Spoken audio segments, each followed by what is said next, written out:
Massachusetts Western Reiki Association presents Reiki Currents and Reiki News Live Talk Show. We're bringing you interviews with Reiki wisdom holders and stories of hope and healing from around the world. And, science has proven that we're made up entirely of energy, and learning how to effectively work with our own subtle energy body is key to manifesting the life experience that we consciously choose. And there are many energy medicine tools out there: yoga, meditation, prayer, massage, acupuncture, tai chi, the list goes on. In fact, if we're all energy, then everything's energy work. So the focus on Reiki is to spotlight a personal self-care tool that's simple to learn and easy to use. Anyone can learn how to channel universal life force energy. We don't oftentimes see pure Reiki practitioners. We see a mix of modalities in healing work. And so we're spotlighting Reiki since that is a modality that everyone can become attuned to and work with. We'll be airing every Thursday night, 6 p.m. Pacific. And this is our debut show. And tonight we have Mary Spohn. Mary Spohn is a PhD in holistic and natural health, and she's board certified by the American Association of Drugless Practitioners as a holistic health practitioner. She's a registered Karuna Reiki master teacher, a Holy Fire Reiki master teacher, certified by the International Center of Reiki Training, and a professional member of the Reiki Membership Association. And she holds certificates in spiritual counseling and holistic nutrition. Hello, Mary. Thank you for joining us. How are you this evening? I'm so proud to be your first guest on your Go Live, Stephen. Thank you, Mary. So glad to have you. So, Mary, I'd like to learn a little bit about your journey to energy healing. What was your path like that you maybe discovered energy work and started to look into that? I went to a meetup where there was an amazing woman whose name is Jane Kieran. And she had brought a whole set of crystals. I can't remember what the topic of the meetup was, but she had brought just a whole box of different crystals, and she took them out, and we all put our hands over the crystals to feel their energy. And I was absolutely stunned that she brought out this big old crystal ball, and I was able to feel the energy in the crystal ball. And then she lay us down on the floor. She asked for volunteers, and she took a pendulum and she started to measure the energy in our chakras. And she got to my throat chakra, and the pendulum stopped. And she looked at me, and we were in public, so she didn't say anything, but I could tell the way she was looking at me. She'd found a block, and I was holding a secret, something that I couldn't talk about. And I was just amazed. And so I guess that was the first eye-opener to the fact that energy tells a story. Your energy tells a story. It tells the story of where you are emotionally. It tells the story of what you've been through. And it tells the story of things that are bothering you. So I was just amazed. Wow, that's tremendous. Now, you haven't always been an energy healer, so what have you done for work, leading up to your energy healing work?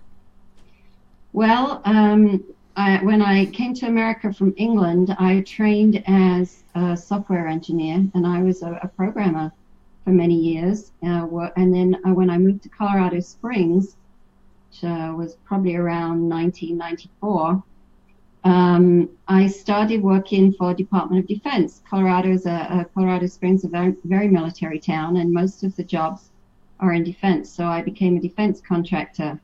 And towards the end of my career, I moved into space systems. So I was working in Space and Missile Defense Command, supporting space systems development. We were doing a lot of pioneering, a lot of new technology, and working with smartphones and tablets and Iridium satellite communications and things of that nature.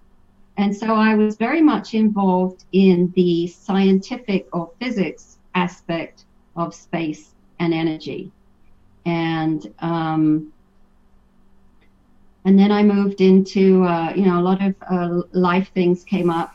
Some are not very happy to talk about, but I had one of those life-changing moments and decided to switch careers. So as I started studying more and more on the metaphysical aspects of things, I realized with my science background and my physics background, I realized how related it all is and how the physics truly does support the metaphysics.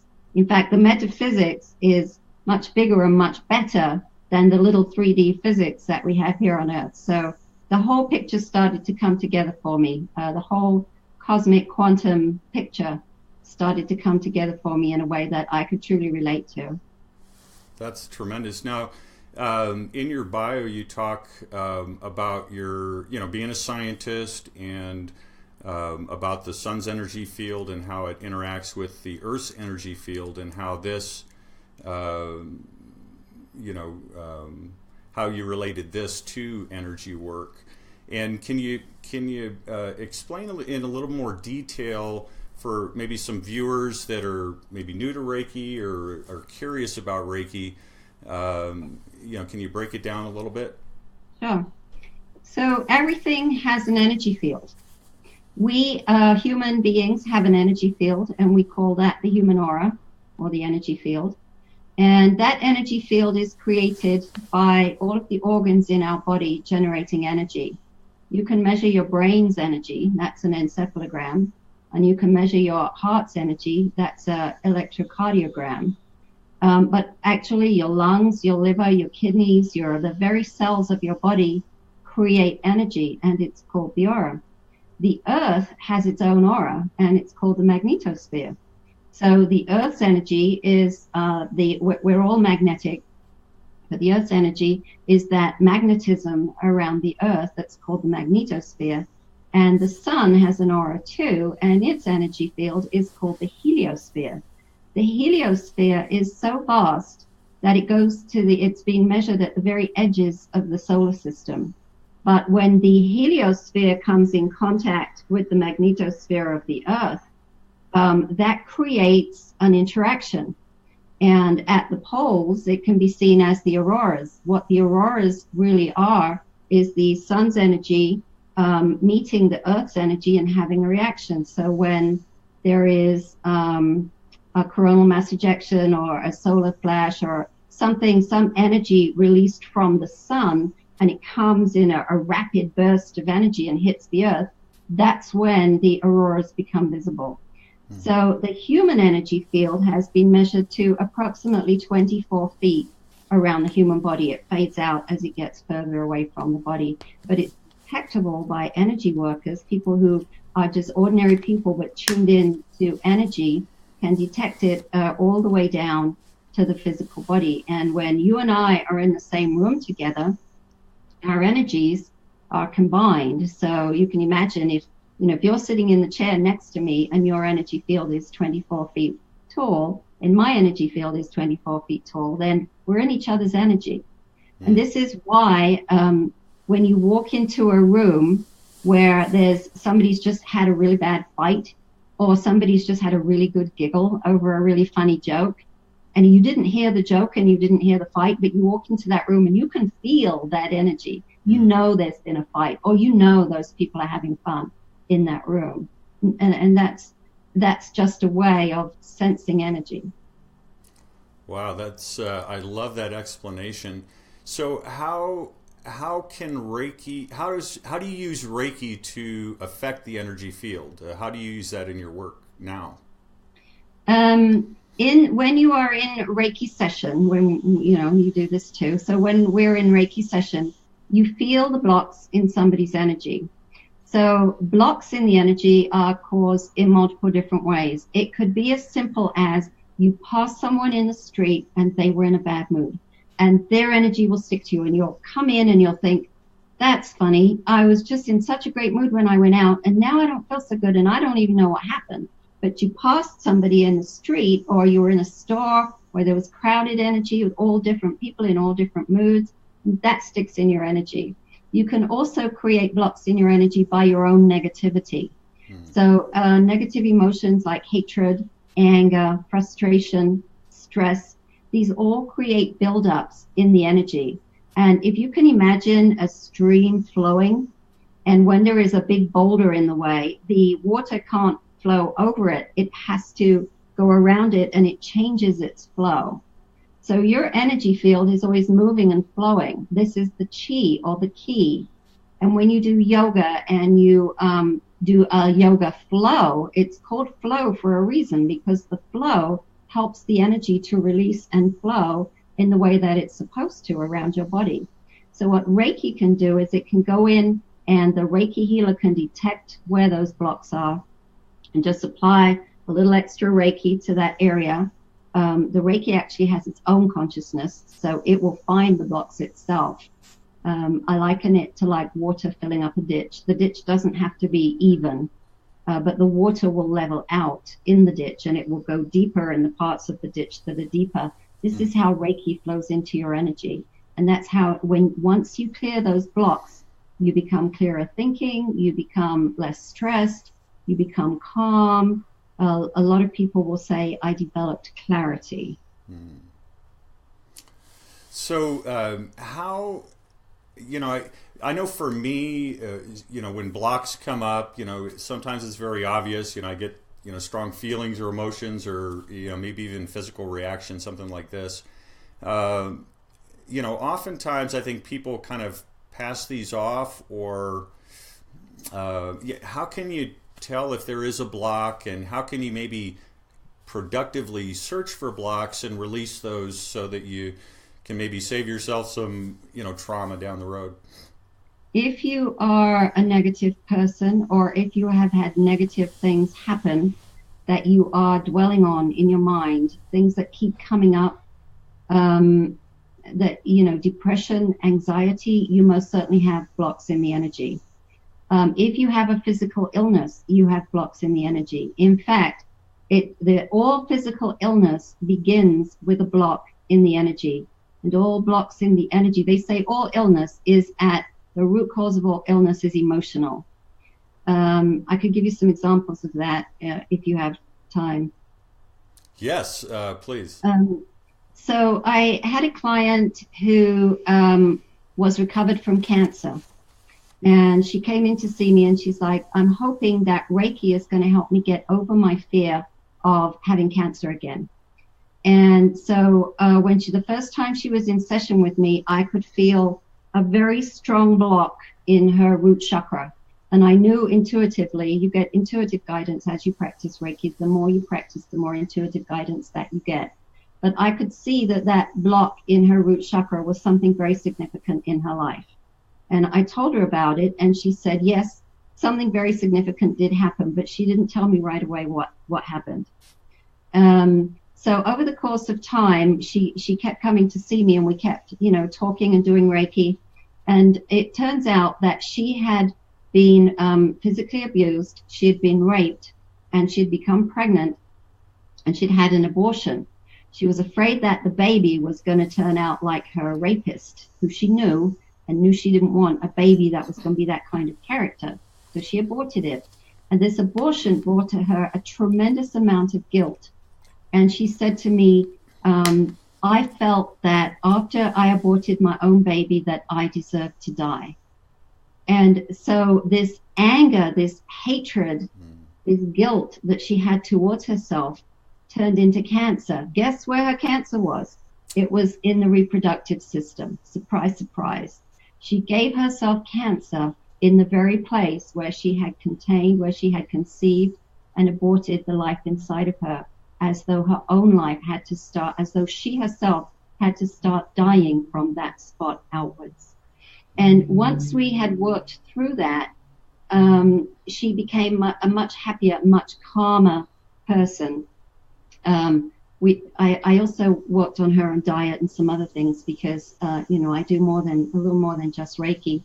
But she lowered her cholesterol, she lost weight, she got on a great diet, a cancer-free diet, an alkaline diet. That's the only diet where cancer can't survive is an alkaline diet.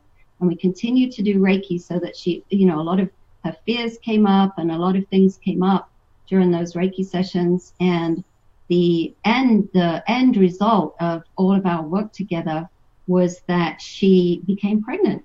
And she was really happy about that. She's in a good marriage, and they had wanted a baby, but she was afraid to have a baby because she was afraid the cancer was going to return. So that's kind of the power of what Reiki can do, and just starting with being able to detect an energy block in the root chakra. That's great. That's amazing. What other examples do you have?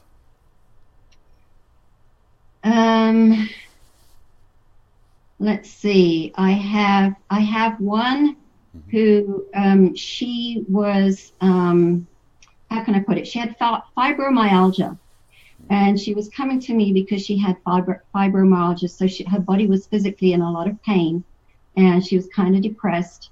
And when we did the Reiki together, I cleared certain blocks, but I also had certain intuitions, and I actually had a vision when I was working with her.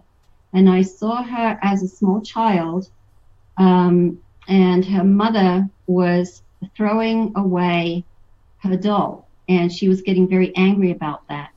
And it was an anger that she couldn't express because she was a very small child. So we talked about that, and she said, actually, it was my doll house. My mom took my doll house and threw it over the back fence. And I was so angry that she had to suppress all that because her mother wasn't rational, wasn't reasonable about it. And all of that pain and anger went into her physical body, causing her to have this fibromyalgia. The other thing we discovered about her through Reiki sessions was that, I don't know how spiritual your audience is, but she was not comfortable in her physical body. She was ungrounded. She had spiritual inclinations. She was a little bit psychic. She liked to be out of body, and she had a difficult time grounding herself and rooting herself in the earth. And so we worked on that spiritual essence of what was going on, tried to help her understand that, when we become human, we choose to be human. We come here on purpose. We come here with a mission. And when we don't ground ourselves, when we don't execute that mission, then illness can set in the body. I've had a lot of clients like that, especially young people who have these abilities to leave body and have these astral travels, and they don't realize we think that's a skill. Those of us who can't do it think it's a skill, and it is. It's a special talent, a gift to be able to do that. But at the same time, they have to realize that they need to come into body and be grounded because they came here to be on earth at this time. They came here to be human. And so you have to some degree, embrace that. Anyway, her fibromyalgia is getting much better, and she's now bringing her daughter to see me. So I think that's a success story. Yeah, absolutely. Yeah, I hear a lot of amazing stories, energy work, Reiki healing, dire situations, and of course that's what that gets people's attention. But Reiki can be used as a preventative tool, right? Like a regular maintenance. Things don't have to get so bad to use Reiki. It works on many things. Absolutely. Reiki is a spiritual journey. It's a physical journey. If everybody took the time to do Reiki once a month or so, those energy blocks would be detected early. It's because we carry energy blocks. It's kind of like preventative dental care, or people who like to go to the chiropractor every now and then and just check in, even though nothing special is wrong, because they just want that realignment.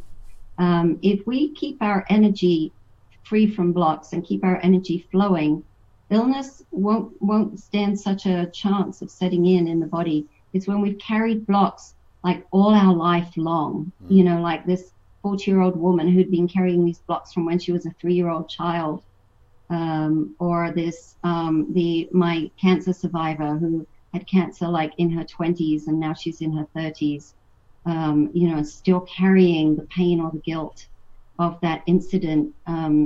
Reiki would just help to clear all that away so that you don't have to carry it with you for years and years. Very nice, very nice. So, what is your, mission? What's your main thing that that you're looking to accomplish in this world with your skills? My main thing is to help people understand that their body has the power to heal itself. Your body is the product of two things that you put into it: everything you eat and everything you think or feel. And when you can start to understand that those thoughts and feelings are creating your physical environment, the physical conditions of your body. So I'm passionate about those two things. I'm passionate about helping people get on a healthy diet, because most people don't know what that is. And helping people understand how life works, how spirituality works, a new way of thinking, a new way of looking at yourself, of looking at those who cause you anger and hardship. And as you start to mellow out, as it were, and you start to get physically healthy, then there really is no reason for the human body to get sick.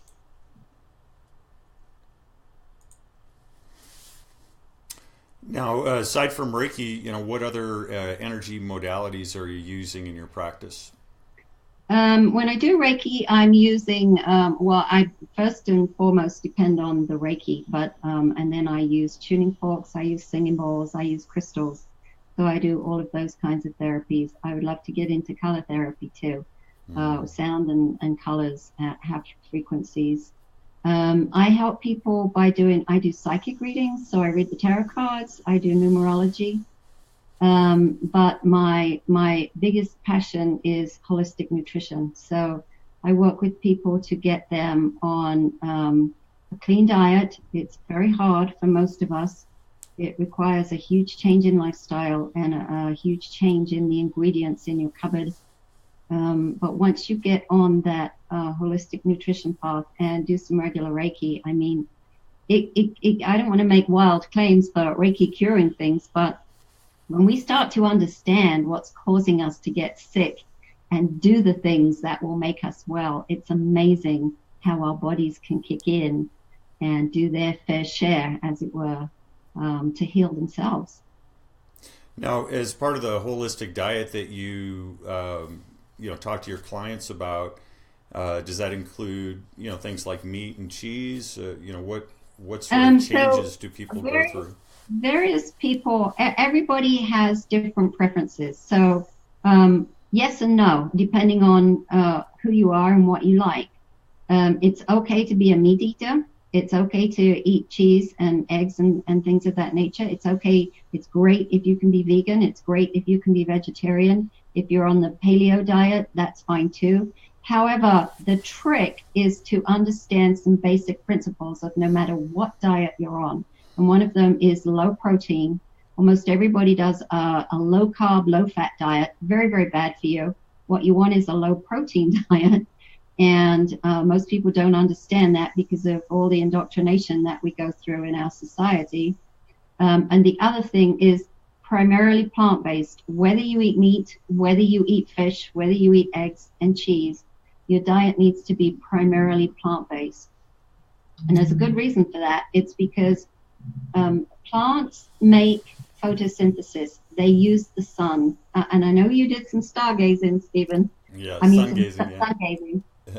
All energy on Earth, all life depends on the light of the sun. So plants directly get the sunlight, and they use photosynthesis to convert sunlight into nutrients, and those plants then contain the nutrients. Now think about animals. Animals eat the plants. So when you eat animals, you are getting it third hand. you're still getting the energy from the sun that was converted into nutrition in the plant, but you're getting it through the meat of the animal or the fat of the animal or the product of the animal, the milk, the cheese, the butter, whatever it is. So if you go directly to the plant, you're cutting out the middleman, and that's always a better way of doing business. Very good. What's your diet like? My diet is clean and free of all preservatives and all additives as much as possible. And I eat a little wild caught fish. I don't eat farmed fish.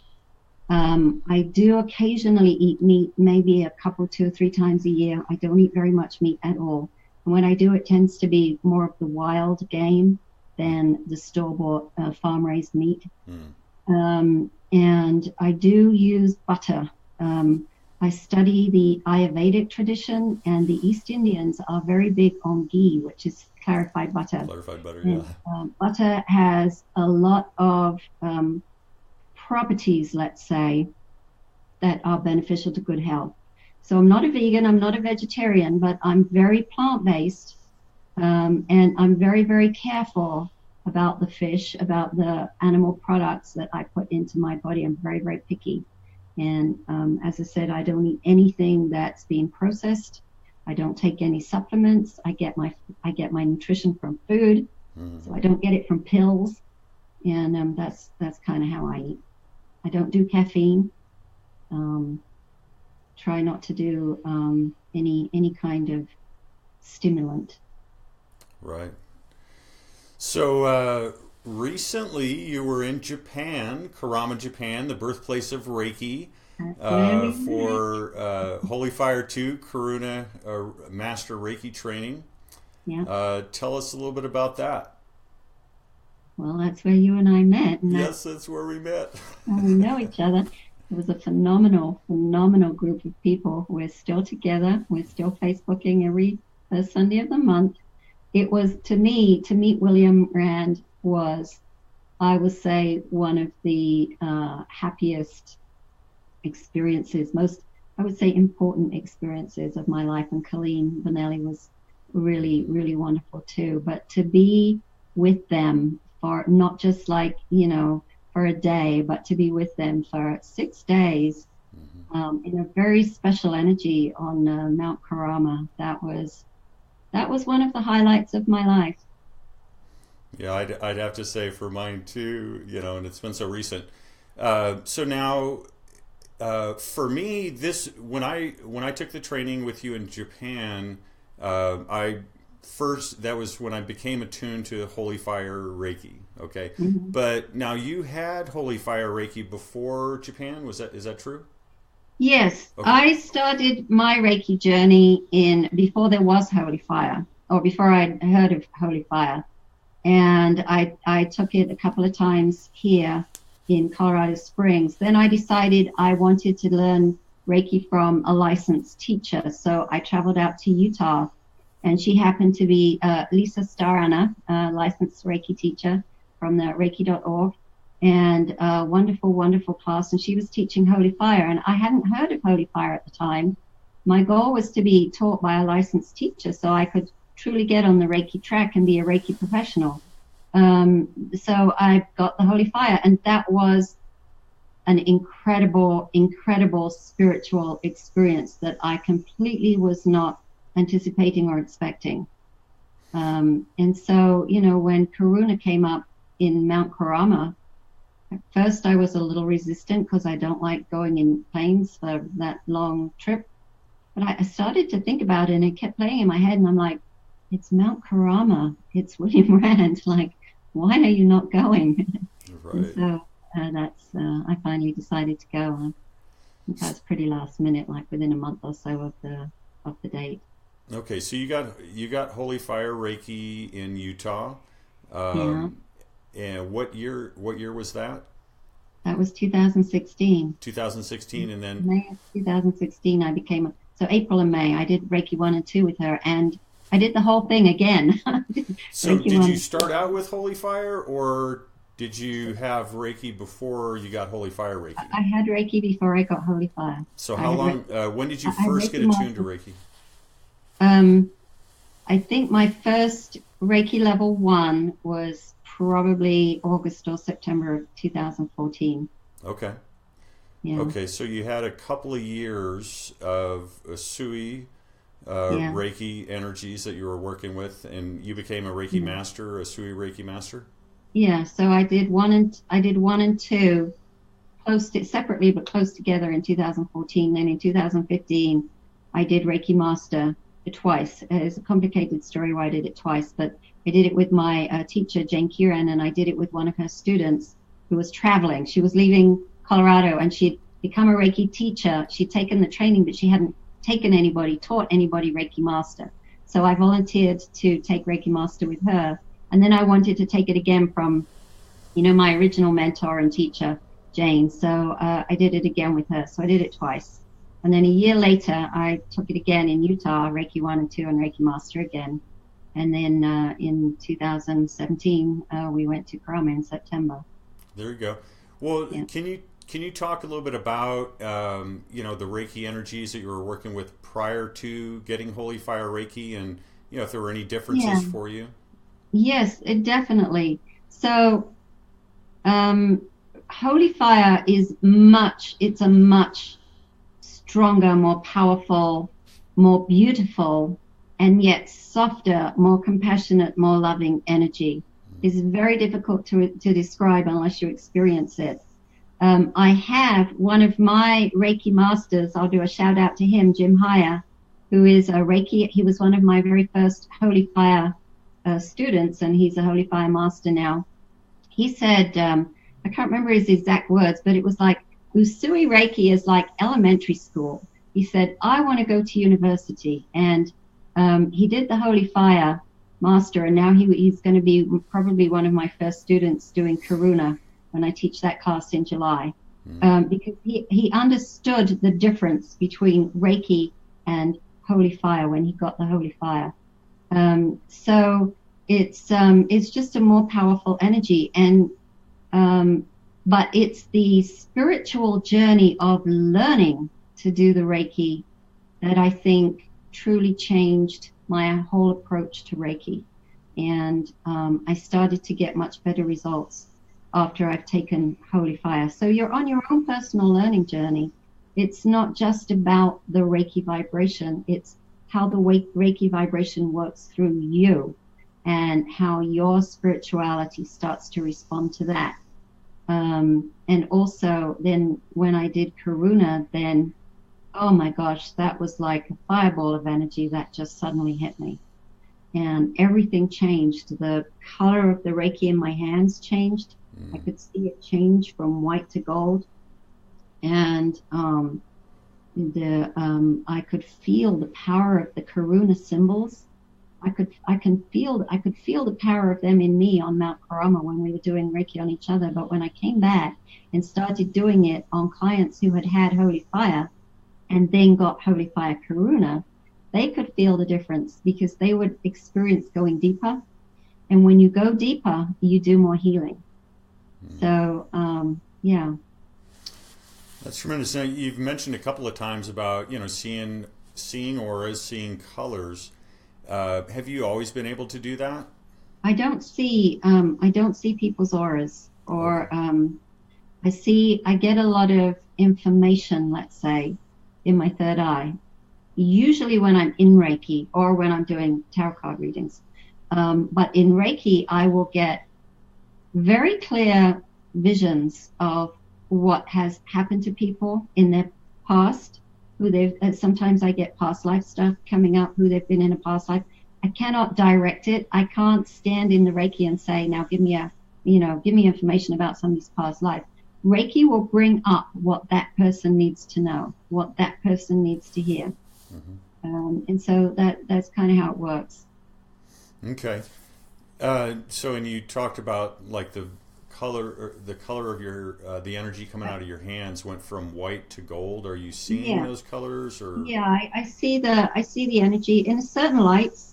You can see it. I can see it flowing out of my hands. It looks just like the picture in the Reiki manual where they show the Kirlian photography with the white thing coming out. It looks just like that. It comes it comes off my fingers. I can see it like rays of light coming off my fingers and off the palms of my hands. And when I move my hands around in somebody's energy, I can see it waving like this. But the light has to be just right. So usually it's like semi-dark with some light in the room, and it kind of picks up, and I can see it flowing then. Have you always been able to see that, or is that? I started being able to see it actually before Holy Fire, when I had a dog who had arthritis, and I used to give her Reiki while we walk. And so in the dark, I used to wear like a headlamp, and she would be walking because she was too nervous to take the Reiki directly when I first started giving it to her. So I would give her the distance symbol and just do Reiki while we were walking. And one day I noticed in the half light with my headlamp shining on my hands that I could see the Reiki coming off my hands. Wow. That's when I first realized. I think you can tune in and see it, Stephen. There's no reason why you shouldn't. I'm gonna work on that, because I mean, I can tell, I can feel it. I can feel my hands vibrate. I can feel the heat. But I'll in like a half light, and you'll see it because it's there. Okay. And I'm gonna do that. It's fun. I sometimes when I have the same client over and over again, which is wonderful because I love to work with somebody continuously to see the real improvement.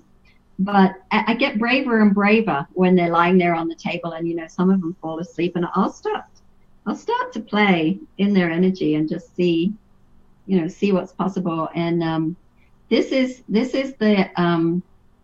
the teaching that my dog that had arthritis, her name was Seiko. This is the teaching that she gave me, because I used to give her Reiki regularly to help her with the pain. And because she was just a dog and she would, often fall asleep, she let me do it directly on her. Eventually, in the beginning, I had to do it from a distance. But as she got more comfortable with the energy, she let me do it while she was sleeping in her bed. And I would just put the music on, and I just let my hands dance to the music, and just experiment with the bumps and the flow in her energy and how that felt. And so I wouldn't have had the guts to do that, with a live client. I was always doing the traditional hand positions with the live clients, because they were real humans. I didn't want to, but so she allowed me to play, and that really helped me learn, I think, how to do Reiki. So now when you're providing a Reiki session for a client, do you go through all the hand positions like that, or are you more intuitive about how you use the Reiki? Both. I have what I will call a formula of hand positions that I like, a little routine that I like. I like to start at the head with the crown chakra and the third eye chakra, and then move down the body through the different chakras, and then get down to the feet, and I like to ground.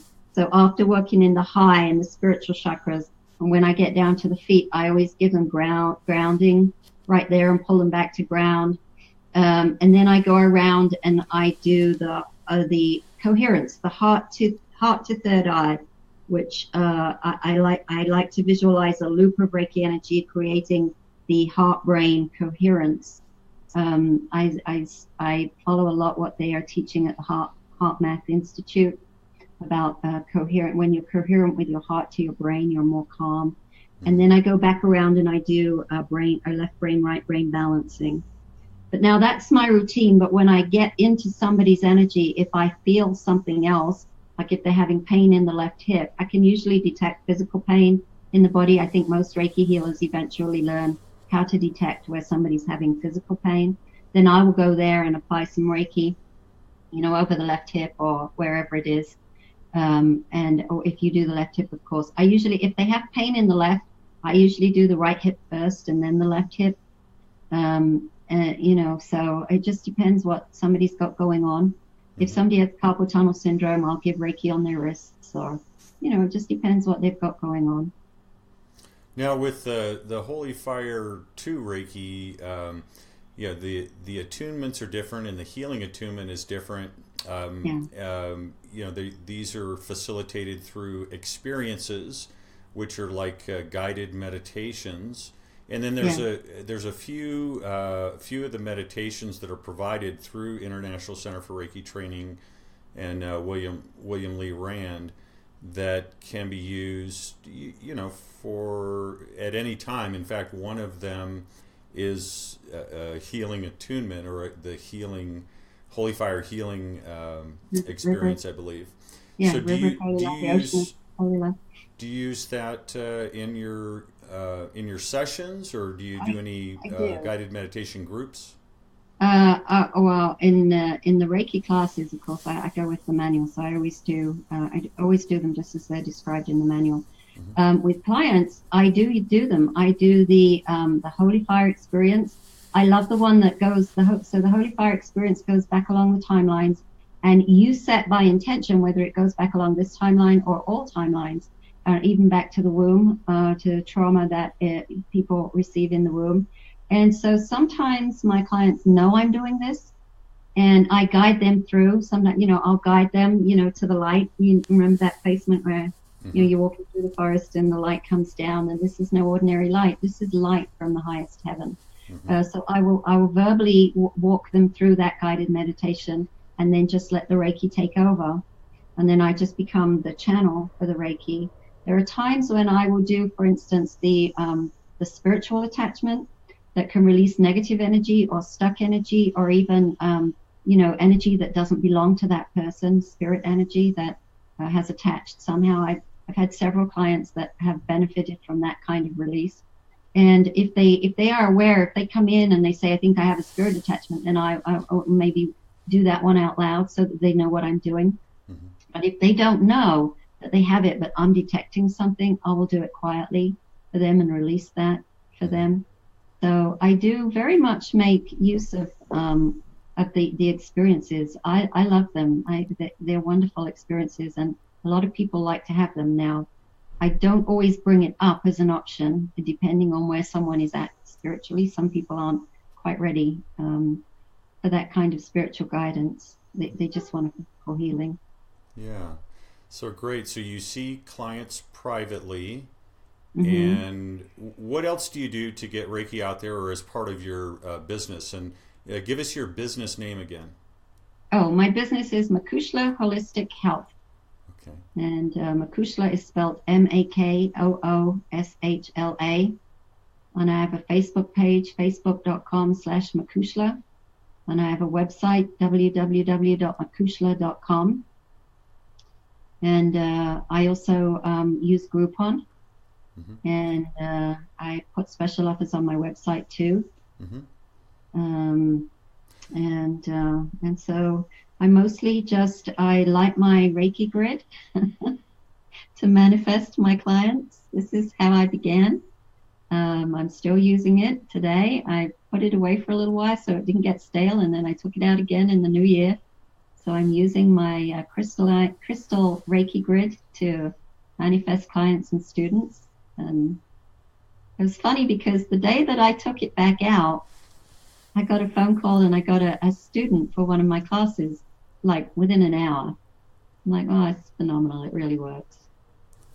Excellent. So you seek clients privately and provide them, Reiki and other healing modalities, depending on their situation. You teach Reiki classes, and you provide nutrition. If someone's coming to you, how might they engage you to utilize your services? Well, I usually invite them to make an initial appointment. It's only $19.95 for an initial consult. And then I just talk to them. So, it's an hour session. Usually takes about 90 minutes. My hour sessions usually take about 90 minutes with a new client, because I like to really get to know what's going on with them. So they will come in, and I'll sit down, and we'll do the legal paperwork, and then we'll just talk about what brings them in and what they're interested in. And then sometimes stuff comes up right there, but sometimes it doesn't. And then we'll do the Reiki. If in fact they want Reiki. I see clients actually who don't have Reiki that just come for the nutrition consults that I do, or some other illnesses too. But most of them end up getting Reiki, because I believe that by keeping your energy clear, it's really the best, creating the best space for healing. So then we do the Reiki, and then I usually leave time at the end, because stuff usually comes up during the Reiki session that I will sense or detect. or they will want to talk about what they felt. So we do another little bit of talking at the end, and then I explain, depending on what they're dealing with, I explain the different options that I can offer them, whether it's working with nutrition, or for some people it would be doing a psychic reading, getting some guidance from spirit on what's going on with them. And for some people, it's just simply talking, having somebody to talk to about what's going on with them. And I like to, I'm a spiritual counselor, so I like to give spiritual guidance too. And this often just helps them see things in a different way, that helps them respond mentally, emotionally, physically to situations differently. And that can make a huge difference. Oh, I also help, with smoking and alcoholism, like if you addictive behaviors, any kind of addictive behavior, I also help with that. Very nice. So I wanted to ask you about distance Reiki, because that's something that seems to be really a big thing. Yes, we're all busy people, and work and life and family and all these sort of things, and and with technology, I mean, look, we've got a talk show live on Facebook. Who would have thunk something like that? So we have all this technology, and that seems to be a big thing catching on. How do you work with distance Reiki or clients at a distance? I love doing distance Reiki. I'll be honest, I like doing it in person better, but there are circumstances when people can't come in. Maybe they're not in the same town as you. I had one recently. She had an appointment with me, actually, to come into the office, and she has chronic fatigue syndrome and Lyme disease. And that day she was feeling very like she was chained to the bed. Her body wouldn't move for her. And so she texted me and she said, I have to cancel my appointment because I can't move. I can't get out of bed. And I said, well, how about we do Reiki for you right there while you're in bed? And so I did. I like to talk to the client before we do Reiki and know that they're in a very calm place. So I said, you're going to have to be somewhere where you can be lying down, preferably, and in private where you won't be interrupted. And just know that you are receiving Reiki and in a space that is safe for you to fall asleep in. So not when you've got something going on the stove or something like that. So she set up all those conditions and we did the distance Reiki. I told her I would text you when I'm done at the end, but you only call me back if you're still awake. And of course she had fallen asleep. So we connected the next day. And she said, that's the first good night's sleep I've had this whole week. She said, this whole week I've been bothered with my chronic fatigue syndrome or my Lyme disease. And I've been wakeful all night. And she said, I slept so well.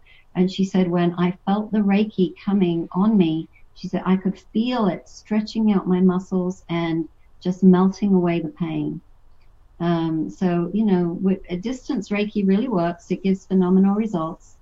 Is it nice to come into somebody's office and have the candles and the music and the whole atmosphere and the crystals and the tuning forks? Yeah, that's nice. But if you're in a position where it's not convenient for you to get to the office, or you don't live close to the Reiki practitioner you would like to work with, then distance Reiki is definitely a really viable option.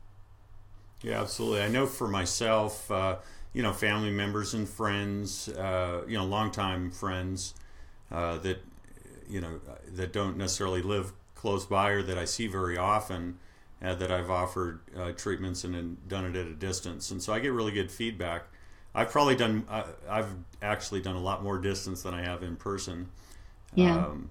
But so that's neat. That's neat. So do you see more distance Reiki in your future? I would like to expand my distance Reiki practice because I would like to move away from Colorado Springs to a more remote area, and you can't build a business when there is not much population. So I would love to build my distance Reiki practice. I do have real quick a funny distance Reiki story. Oh, great!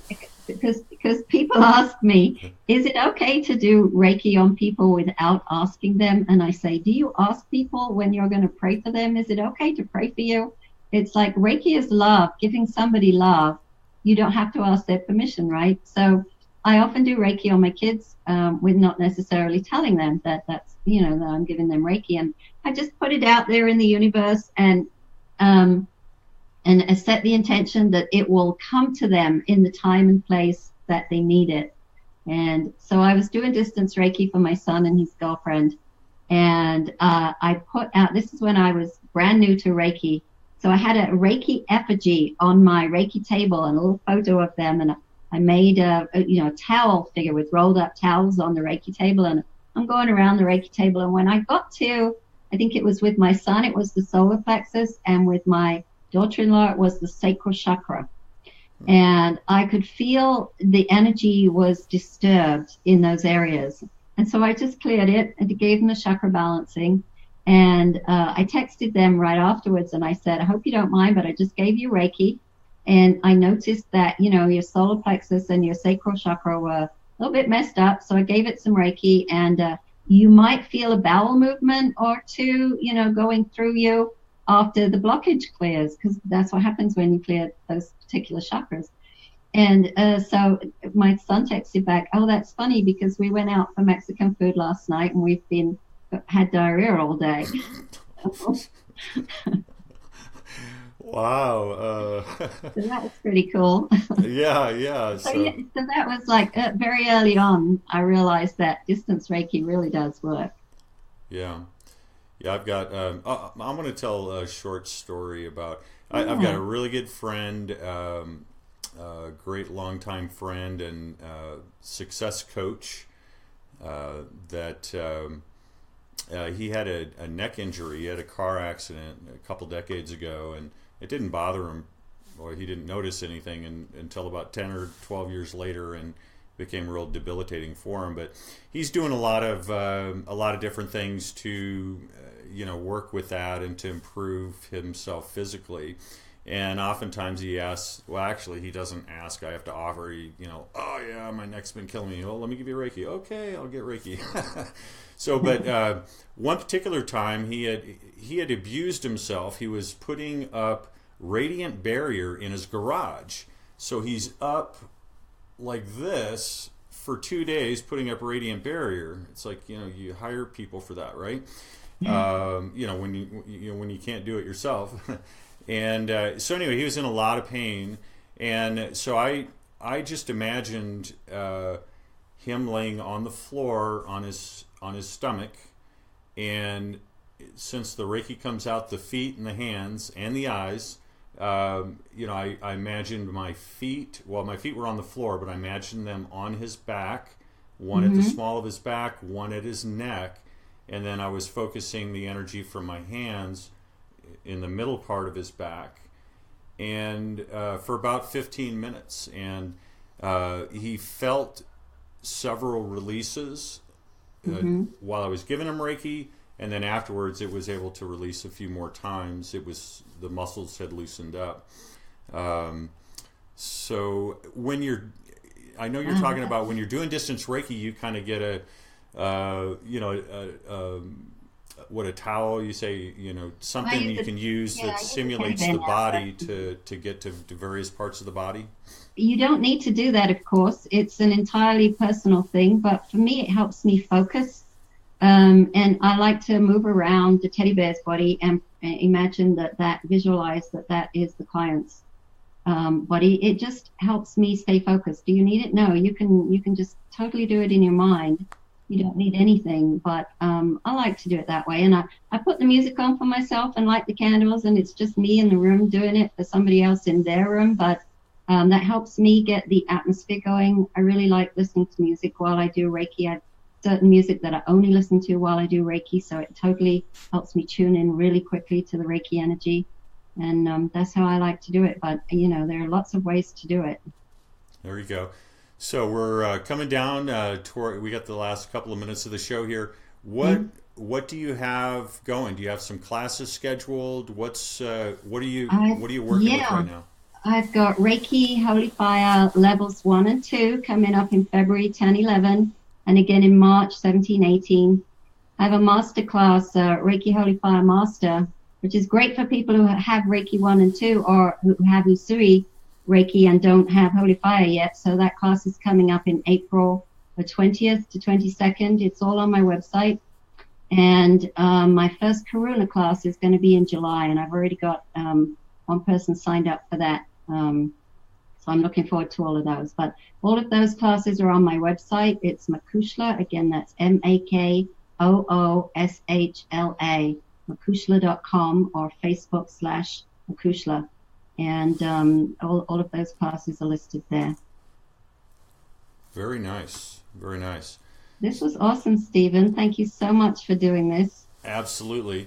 We do have about 5 more minutes, but I wanted to give plenty of time to talk about your classes.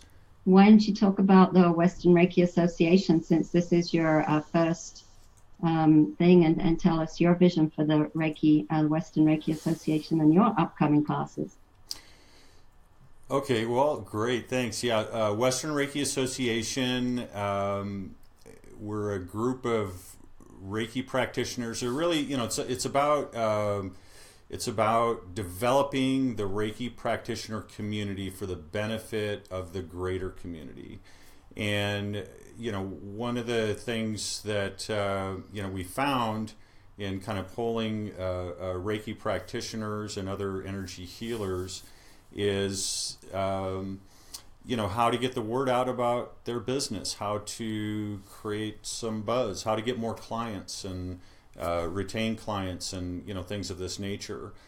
And so the short story is I received divine guidance to go to Japan and get the Holy Fire 2 Karuna Reiki certification, registration, and I was guided to create Western Reiki Association and other channels like Reiki Currents that can be platforms to get the word out about Reiki, and as an energy tool, as a self-help tool.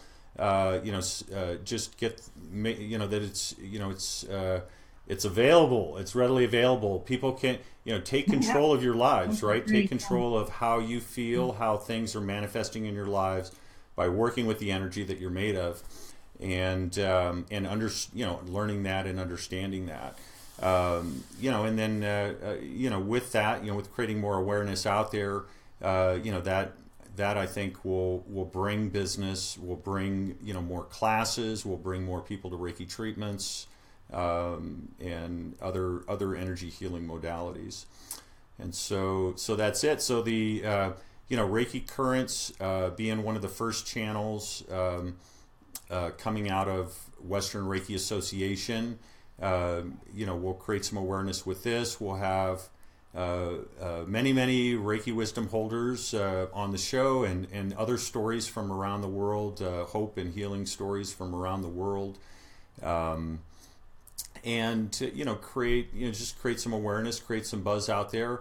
We have many channel ideas. We'll see what develops. It's really about what Reiki practitioners want to come forward for their business. Maybe man a channel, maybe run a channel, or at least be on a channel from time to time, so that people get to know who they are, understand how they work with energy, understand their story. I think that's a big piece of it, to understand a little bit about the story, the path of the teacher, of so that you get some identification from some of the trials and tribulations in life, and you can really understand at much deeper levels how working with your energy can help create and manifest things. Right. And when's your next classes, Stephen? I've got a class coming up 17 and 18, right? Saturday, Sunday in March, March 17 and 18. It's a Reiki 1, Reiki 2 class. We have more classes that are going to be scheduled here in the local area in Reno, Northern Nevada. And then we're also going to be rolling out a schedule for Sacramento, California. There's a big need for Reiki training. And so we're going to travel and do some training in Sacramento very soon. And who can join the Western Reiki Association? Everybody! Can I join? Absolutely. You are a member when you say you are. Okay. And that's what it's about. Getting the word out, connecting, getting together, sharing ideas. Spreading the word, and just doing it like that. Well, count me in. And who's your next guest? That's a surprise. Oh. Yes. So, and when I find out, I'll let you know. I hope it's somebody else from Karama. Well, there's a few folks that that I'm talking with that will definitely be on the show, and just narrowing down who we'll have on next week. Just depends on schedules, and we'll see how that goes. So we'll get that together and we'll put that out. Again, anytime you want to turn the tables and have me interview you, so you can talk your piece, that would be fun. Okay, that'll be great. People may not want to. They might have some other people they want to hear from first, but I'm all about that. That's what the channel idea is. Interchangeability. And people just get on and run these channels and get the word out. Right. So I want to thank you so much, Mary. Thank you for being on the show. Being on our debut show is tremendous. I'll be emailing a recording to you shortly. Thank you, everyone who tuned in, and everyone who's watched this recording, the first episode of Reiki Currents, a Reiki News Live talk show. We appreciate you. We'll be back next Thursday at 6 p.m. Pacific with another guest. And we'll be talking about Reiki and energy healing in general. Thank you so much, and namaste.